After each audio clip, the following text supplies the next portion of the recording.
natin lahat.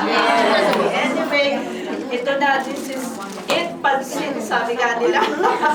Certified handmaids of the Lord na kayo. Welcome to the family. And katulad na sinabi natin last week, this is not the end, it's just at the beginning. Marami pa po tayong time na magkakasama-sama.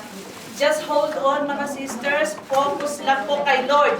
Huwag po sa amin kayo magpo-focus, ha? Kasi kami ay natatapatin paminsan-minsan, ba't lahat po tayo sama-sama? Hawak kamay, walang iwanan sa labanan na ito.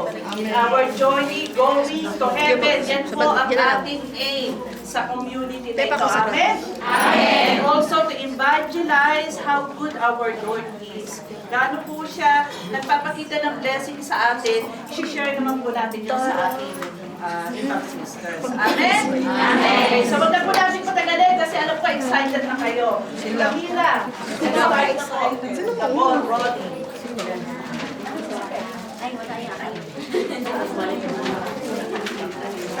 Sino mauna? Hindi ko lang alam.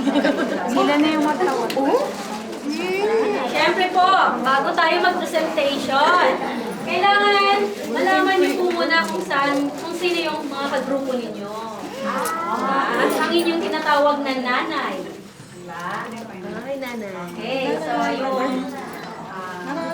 Bali, ito na po yung magiging final group nyo. Kasi di ba nung una, nagpapalit-palit, palit ng facilitator, palit ng grupo. So ito na po yung magiging final group nyo. So whenever na mag-household kayo, kayo na yung magkakasama. Okay, let's start. Okay, tawagin ko si Tita Alona. Ready na lang po yung ibang mga facilitator. Tita Alona, ang kanyang pong mga kagrupo. Gemma May Alberto. Ana Jane D. Campana,